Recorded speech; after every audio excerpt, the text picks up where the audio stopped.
Economic Alliance presents the Gulf Coast Growth Show, your show for the coast with the most growth, with your host, Jason Lee and Clint Aiken.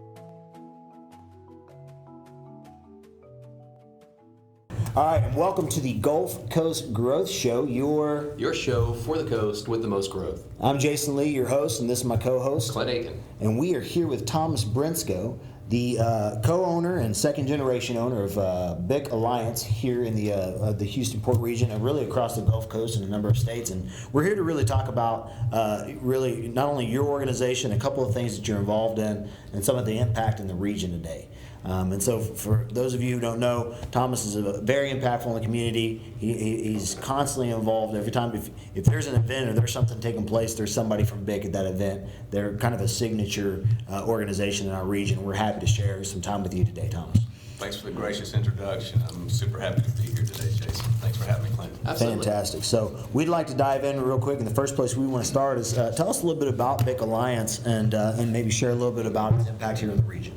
Well, most people know BIC as the publisher of online and print journal BIC Magazine. It's been around for 35 years, and we serve the entire United States in their energy industry. But the Ship Channel region is the Mecca. You know, it's the gravity center of the energy business. And although I haven't always lived in Texas my whole life, I've been in the oil industry since the beginning of my career. I graduated school from LSU, and Exxon hired me off campus, and I've been back and forth between Louisiana and Texas many, many times over my career. But settling down at BIC 20 years ago, it just started in Baton Rouge, but the gravity pulled me over here, and happy to be part of the Economic Alliance and serving this region best we can.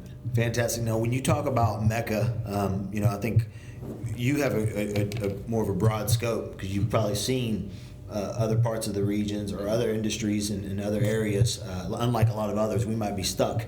We don't get to get exposed to potentially as much as you have. We should all be stuck in this prior path. Yeah. So tell us about that. Slumming, right? Share with the group what you've observed, what makes this such a unique dynamic for you to thrive in this area. Well, it's just such a unique market that seems like all of the contingencies have come together in one place at one time. I certainly have been in the business long enough to remember 8 or 10 years ago when they were moving chemical plants out of the United States, literally disassembling plants over here and shipping them to South America to be closer to cheaper feedstock. And with the shale gale that we've experienced, now some of those same plants that were moved 10, 15 years ago to South America, Methanex is a perfect example of it. Right. They've taken those plants, disassembled them again, and moved them from South America, brought them back over to South Louisiana and into Texas. So just having this fiscal advantage of cheaper feedstock. We have a government in Texas that really is pro-industry. We've got a great workforce here, not without its challenges, but when you look at the continuum as a whole, it's the right place at the right time. Right. Fantastic. So there's three rules in real estate, right? Location, location, location. I think the three rules for this petrochem space and being in Houston is opportunity, opportunity, opportunity. Mm-hmm. Right? I think those are our top three rules here. Yeah, and it's a great time. And I think if you look out into the future, we don't all, none of us have a crystal ball, but all signs point towards a pretty good run that we look and hope to be able to make. I have people ask me all the time about, what do I see in the future? Because I try to keep my pulse on a lot of different risks in our industry, and as far as I care to guess, I think it's going to be a good run for us. The rising tide seems to lift all the ships, and it's going to really take something unforeseen at this point to tip the momentum in an opposite direction. Fantastic, awesome, Clint. So I know one thing you talked about was the magazine, and you touched on recruiting, but you just kind of briefly touched on the investment side of it. Can you let us know a little bit more about IBS? I want to give you that opportunity. Yeah, that's a different thing. Thanks. Yeah, so BIC Alliance is actually an umbrella corporation that we run BIC Magazine and associated marketing services underneath. You know, I mentioned earlier I started my career with Exxon, and when I joined, my father-in-law, the founder of our company, Earl, I married his daughter, you know, when I was still a student in law school. And he had made me an offer to come help him run the business as I was graduating from law school, but I ended up taking a job with Exxon. It seemed a lot sexier, and I was from Louisiana. I'd never seen Houston before, came for a recruiting visit to Houston and saw the downtown. It's like, wow, you know, I want to try have my shot at the big city. And it was a lot of fun and great experience for me. Got a great education at Exxon, and I'm very grateful for that. Fast forward years later, my father-in-law had some health issues, and I'd always stayed in touch. I took a lot of vacation time from Exxon to go to conferences with BIC, and always kind of kept a hold of his business, and ended up joining him. And at the time, all he had was the magazine. And the mission statement of his magazine and associated marketing services is connecting people. Our mission statement at BIC is connecting people in business and industry with one another for the betterment of all. And I saw the depth of his relationships and the networking capability that he had. And just looking for other ways to leverage those great relationships that he had and serve our customers in other ways. At the time, having the magazine, of course, we were dealing with a lot of small business owners and the vice president of sales and marketing of a number of service companies that wanted to put their products and services inside the fence lines. Sure. It's one more question for us to ask, or are you looking to hire a salesperson if I'm talking to the VP of sales and marketing? Right. You know, and we're networking, we know a bunch of salespeople in our industry, and actually, one guy actually asked Earl a question like, who do you know that I should hire in the Golden Triangle? Right. I was carrying Earl's briefcase, a new employee at BIC at the time, and you know, he rattled off 6 or 7 names so effortlessly off of his tongue. And after the meeting, I took him and said, you know, Earl, I used to pay recruiters pretty good fees when I worked at Exxon for the kind of industry information you're giving out for free now. And fast forward 3 weeks, I'm sitting in a high-rise in Baton Rouge, where I lived at the time, to take an exam to get my recruiting license.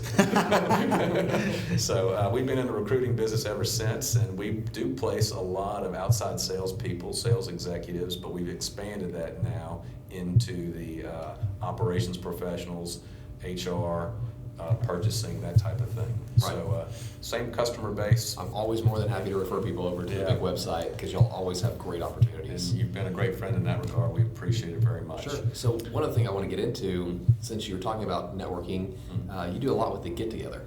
So I want you to talk about that a little bit, because I know BIC, on the recruiting, the magazine, it takes a lot of your time, but you mentioned part of the mission statement for BIC is giving back.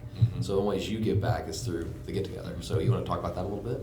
Yeah, thank you for asking. The Get Together is a Christ-centered nonprofit that we have a chapter of it locally here in the area. There's 3 or 4 chapters. I think there's 3 chapters actually in the city of Houston.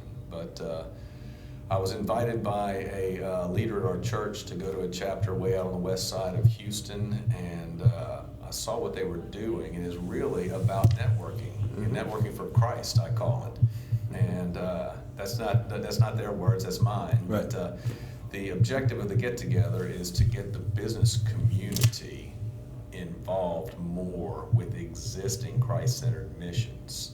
So I saw what they were doing over there, and it was so simple. These missions have needs. Business people have skills and assets. And I think we all know from Scripture, and if you've experienced it, you really know it, that it's better to give than receive, right? Sure. Right. When we give effectively, boy, we are blessed by it. And a man that owns a scaffolding business, for instance, he may not know where that scaffolding is needed. But when a ministry needs the scaffolding, if he gets a call, how blessed is he to be able to help that ministry Right. get it done? Right. So these ministries provide their needs to us every month. We meet once a month here in the League City, Texas area. during the school year, and we have 8 partner ministries that are already existing, everything from battered women's shelters, crisis pregnancy centers, at-risk youth centers, that type of thing, and we're partnering with these ministries to help fill their needs, because I may not be real good at counseling battered women. It may not be the gift that God gave me. Right. But when that battered women's shelter needs some marketing or a revamp of their website, I may have staff that can help them like that. Sure. And so it's a great thing. I've really been proud to be involved with it. We've been doing it for about 7 years now, and just our little local chapter, we've been able to raise over $700,000 worth of goods and services have been donated without doing 1 penny of fundraising. That's amazing. Yeah, it is really awesome. I think the thing that really stood out to me in the meetings that I had been to, number one, a success story is I got involved with one of the ministries. So I'm an ambassador now with Youth for Christ. Yes. Because of my experience of having gone to the get-together. So I've got a passion for youth ministry, and so it just spoke to me. And now I work with Jonathan Frost and his group. But the other part is I think for so many people who want to serve, sometimes they get analysis paralysis. They get frozen up because they don't know where to start. They don't know how to engage or use their gifts, and it becomes a subject of time, money, effort, and where do I go? The thing that's so beautiful about what you guys do and how you're so gifted at is it just flows with your organization. It is about connectedness It's and a plugging low in. pressure way just to come have a little lunch, network with some like-minded business people, and if something pops up that you can plug yourself into, that makes a lot of sense for you. And what's interesting too is, when people think ministry or they think doing this kind of stuff, they automatically assume they're asking for money. And a lot of times they're not. That's Right. one of the things I like about the get together. My example of that would be I did some stuff for Generation 1. They needed some pressure washing done. I've got a pressure washer sitting in my garage. It's not doing anything. Right. I had my brother-in-law in town visiting, and so we broke out that pressure washer and got to work. And the networking piece of it is critical too, Yeah. because one of the biggest assets that business people have is their network of contacts. And I mentioned the scaffolding example earlier, the scaffold guy who might feel blessed to give scaffolding services. That was an actual example where one of the ministries we supported had a big group coming in to do some rehab on one of their 2-story houses on Galveston Island. Okay. And they were about to spend $12,000 to move in some scaffolding and scaffold up and rent this scaffolding for this project. So because they had a bunch of labor, but they needed the scaffolding. And this group reached out to the get-together, and I do scaffolding work. BIC provides marketing services. You to have another a job? number of scaffolding. I was like, man. No, but with a couple of phone calls, Sure. If I look at my ROI, Yeah. as a business person, I'm always looking for return on investment with my company and with my giving. If they took Thomas Brinsko out there as a scaffold builder, my time would be worth about $8 an hour, because the scaffold builder might get 15, but Thomas can only do it half-ass.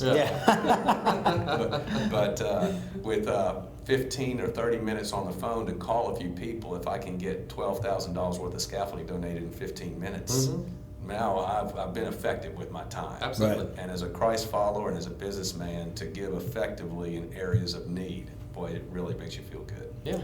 Well, I think that's a great way to parlay it. We're going to shift to a commercial here, or not a commercial, but we're going to talk about our sponsor here in a second. But I do want to, again, compliment you on the work that you've done in that space. It's just an unbelievable thing, and I look forward to hearing more about what fired you up to kind of move into that direction in your heart of service as we talk about you after the break. So Let's take a break. Talk to our sponsors and thank them. McCarthy Building Companies. From the Museum of Fine Arts to terminals on the ship channel, we understand the challenges and complexities you face when building here in the Gulf Coast. As the oldest privately held national construction company, we have a clear focus on clients, community, and collaboration. Welcome back. Thanks to our sponsors. We really appreciate that. Thank you for tuning in. We do want to encourage you to go to the Economic Alliance event page to check out their events that they have coming up. We also want to encourage you to go to our media partners, Big Alliance, go to their event page. They're always great about posting events that are happening in our area and actually outside the area, because like you said, y'all have a national basis now. So a lot of good events on there. So if you're interested in checking out and getting more plugged into the community, you can go to their page. And do you have any specific events that are coming up that are BIC related you want to mention? Well, we host a number of events every year. Probably the next big event we have coming up is we do a big fish fry as appreciation for our readers and Big Alliance members. It'll be coming up in October. So the summertime's a little slower for activities. Just yesterday, we partnered with the Economic Alliance and the Texas Chemical Council to put on a reverse trade show. And a few weeks prior to that, we did a partnership with the Economic Alliance, which we've been doing for years, to put on a procurement breakfast. We do 2 procurement breakfasts a year, one in typically early summer and then fall, and we do a crawfish boil in the spring and this big fish fry in the fall. Right, that'll be a lot of fun. That's a great event. I know the procurement breakfast was October 17th, right? I think that's what they told us was the next one. Yeah. Yep. So good event, great event. So thanks for sharing about that. And I think one of the things that I think the audience would love to hear, and I know I'd love to hear, is a little bit about what makes you tick, right? And some of your experiences and kind of what led you down this path. I know you shared law school and your shot at the big city and then shifting into BIC, and this, it was happenstance, but not too many people naturally get out of bed and want to go tackle all of this and involve themselves in this many organizations. There has to be something that fires you up every day and drives you that way. I'd love to hear more about that. Yeah, that's a good question. I think like a lot of things that you're good at, it's something you've practiced a long time. And maybe it's even a discipline that you've required yourself to practice at. So maybe the love didn't start initially with the process, but you had a goal in mind. Right. Right. I think we both chuckled under our breath because Right. we have different circumstances in mind right now. So when I was going to leave my corporate career at Exxon and considering going to work for my father-in-law that was running a very small run and shoot operation, I really, I was a Christian at the time, but probably not, certainly not the Christ follower that I am today. I was on my own walk, but I had taken advice from sought counsel from a number of people. And when I decided to make the move and come work with BIC, took a pay cut, a significant pay cut to come there, and Earl and I decided that we were going to try to make our partnership like a marriage. We knew that we weren't going to get along 100% of the time for the, ever. there would be fights, business disagreements, but he's a very wise man, and we made a pledge to each other that, I wouldn't bring bad work issues home to my wife, his child, Mm-hmm. and he would not bring bad work issues home to his wife, my mother-in-law. And we had pledged that we were going to be doing this forever, until we decided, otherwise, which we never have, He gave me 2 really good pieces of advice early on in my career, though. When I was starting my career with Exxon, I'd flirted with the idea about working with Earl right out the box. And I'd only been married about a year then, and I didn't want to be beholden to my brand new father-in-law. The 2 pieces of advice he gave me when I decided to go to Exxon is he said, really, pick out some good mentors. And we talked a lot about what made a good mentor and what the protege-mentor relationship really looked like. And he also suggested strongly that I get involved in my industry associations. Yeah. And not just be a member, but to be a real contributor, a giver of my time there. And when you think about it, there's a strong commonality between those 2 items, is that you're really looking outside of your own interests and giving to others.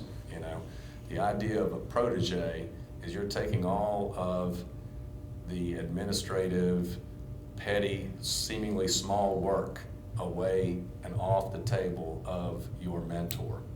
And you're serving your mentor You're serving them well, helping them advance their career, and the idea is when they advance, they're going to advance you as well. I think there's a speaker out there who refers to it as the people secret. You make other people number one, and guess what? You're number two. Yeah. They think you're number two when you Right. make them number one. And Yeah. I had some great mentors, including my father-in-law, Earl, certainly, throughout my career. And getting involved in industry associations was certainly one of the best things that ever happened to me. I got involved in a petroleum upstream association, and early on in my career, one of the first business trips I ever took was to a national meeting of this association in Albuquerque, New Mexico. Remember it well. And I had volunteered to be on their newsletter committee, foreshadowing to being in BIC later on. That's funny. Actually, in my youthful arrogance, I went up to them and asked them, hey, if you need a board member, I'm here for you,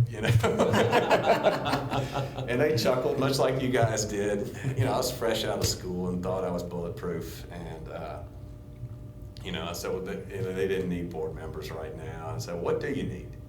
What do you need? And they needed somebody to be in the newsletter, to run their newsletter. I said, great, let me do that for you. And as fate would have it, I got invited to every board meeting. I just didn't vote because they wanted me to know what was going on so I could document it all and share it with our membership. And all of a sudden, as a kid that was out of school 1 year, I'm rubbing shoulders with all the board members who've been in the industry 20, 30 years. Yeah. And, serving them well, unbeknownst to me, they had nominated me to our national group. And I was in this big auditorium of about 800 or 900 people at our national meeting. And I always sit in the front row because I've got my camera up there and I'm taking pictures of the people. And they come to call out this award, and they called my name. And I just remember just the immense shock of, wow, and I never served to be recognized. And I think that's important. Where does the motivation come from? Absolutely. Where does the motivation come from? It's just, if you will take on your apron of servitude and serve other people well, you'll advance through your career.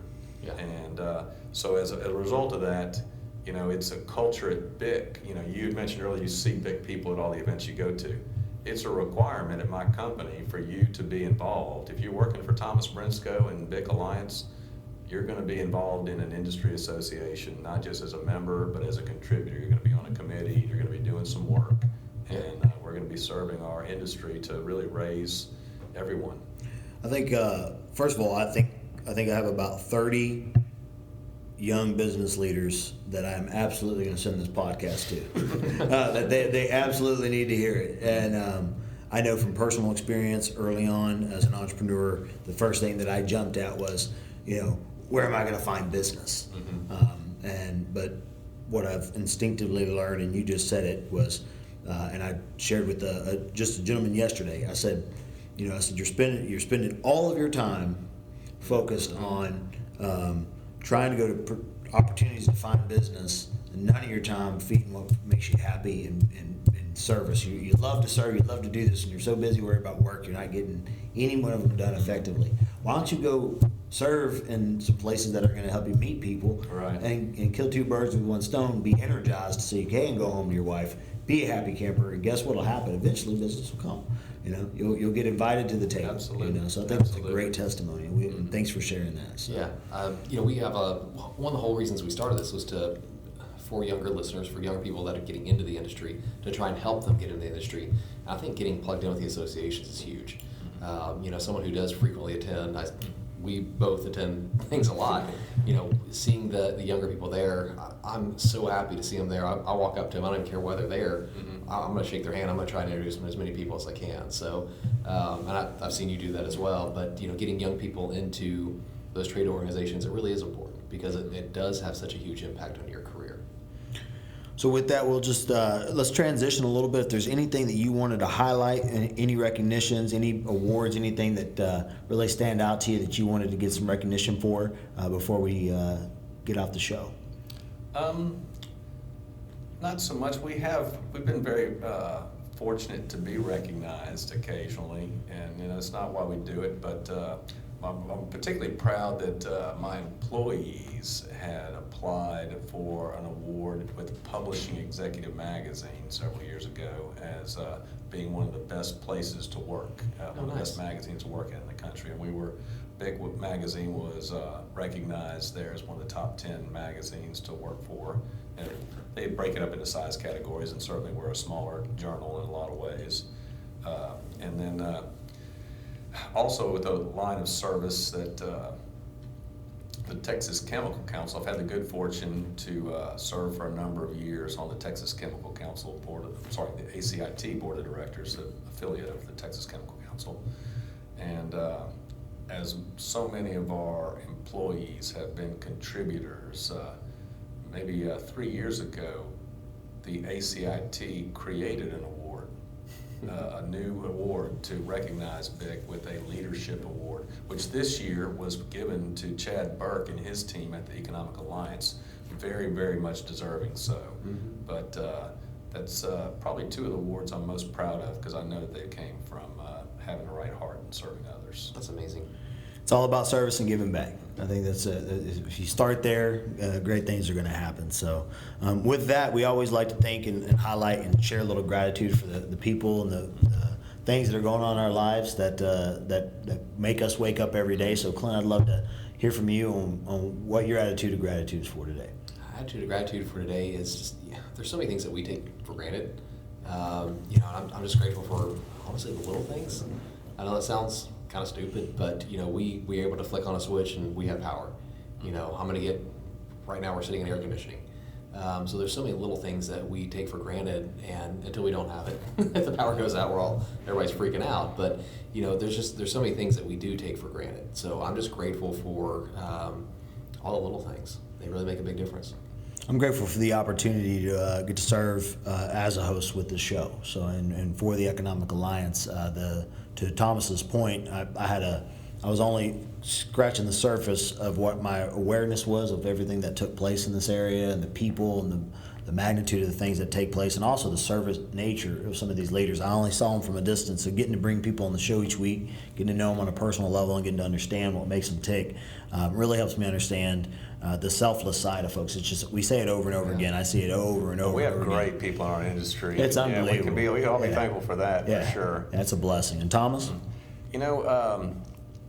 I think just grateful for the people in my life. I have a group of men that I meet with every Friday morning that I had breakfast with today, and just the way they speak truth into my life. My wife and I were making a list the other day of friends that we have that we don't spend enough time with, because we've got, you got this close group of friends, and there's these other awesome people that are just outside of that circle, and we're so busy we can't invest in them the way we would like to. And we're throwing around the idea of, do we have a party for Christmas this year and try to bring them all? But last Sunday, I just started calling people at random, and we're just so fortunate to have so many great people in this industry and in this geographic area that speak into each other's lives. That's fantastic. Well, with that, we want to thank you for tuning in today, and we look forward to seeing you. As always, you can share any comments, feedback, thoughts that you have on the YouTube channel, as well as the Economic Alliance's Facebook page. You should let me do that. Yeah. He's so much better at that component. So we appreciate you today, and you have a great day. Thanks. God bless.